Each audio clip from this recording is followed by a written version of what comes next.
Okay, I'm with Jim Huffman of Xenia Coin. He's at the Dayton-Kettering Coin Show here on January the 9th. Jim, talk a little bit about where you see the coin market going in 2011. Well, let's back up just a moment and talk about 2010. Okay. 2010 for me was perhaps the most interesting time I could have been in the coin business because I saw a lot of new folks coming in, driven primarily by the bullion market, and the action actually has been pretty brutal when it comes right down to it. By brutal, I mean that my shop has been very, very busy. Now, in terms of rare coins, the economy has impacted that just a smidge from my perspective. Some of the stuff that was really, really expensive, some of the stuff that people are putting into the highest grade collector sets has backed off a little bit. Now for the coin hobby though, that's very, very good. Okay, because that will bring in more people who will now decide to invest in those really tough things that they couldn't get in the past. So from my perspective, the rare coin market is very, very healthy. It was ideal in collector coins of all different types. I help the beginning collector to the most advanced collector. And I have not seen, I compare my retail this year to past years, I haven't seen a decline at all. My bullion sales have skyrocketed, even though I live in this evil state of Ohio that has tax on bullion. So I'm very, very positive about the coin business.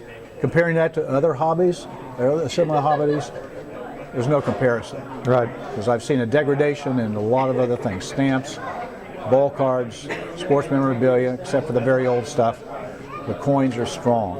Where do you see interest in 2011? What are people collecting now that they might not have been a couple of 3 years ago? Well, right now, a lot of it is bullion, right, that they were not collecting. Things that are strong for me are some of the classic collector series, like I can sell almost all the Indian head pennies I can get in nice grade. I can sell almost all the nice Walking Liberty halves I can get in nice grades. Type coins. Type coins, say 5 years ago, were a little on the slow side and hard to believe, but during the last year they became very strong. So there's a lot of new folks that get into type. So not anything that's different from the past, but I'll call it a continuation of the same. I always like to think of what is rare, hard to find, will always be that way. What's common will always remain that. So one thing I always caution people on too, that you haven't asked about, but I see a lot of people falling prey to hype on high-grade modern stuff that's in plastic holders. I'm very, very much anti that part of the hobby. And so I would try to persuade you not to do that. What would you tell a new collector starting out today? New collectors, for number one, should buy a few good books. They should buy the Red Book or a similar book, buy a grading book, then buy, say, a few strictly graded slab coins in the area that you're going to pursue. That way you can learn how to grade. If you don't have the time to learn how to grade, then you've got to be able to buy certified coins from the right companies. All right.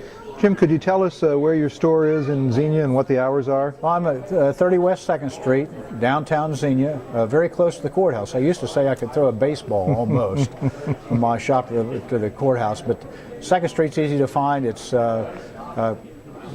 runs into Route 68 or Detroit Street, which is a major street going south from the courthouse in Xenia, and I'm about 100 feet west on 2nd Street. Right. You also help organize a couple of coin shows in the area. We do. Yeah, I sponsor the little Dayton show, the monthly show that's the first Sunday of the month.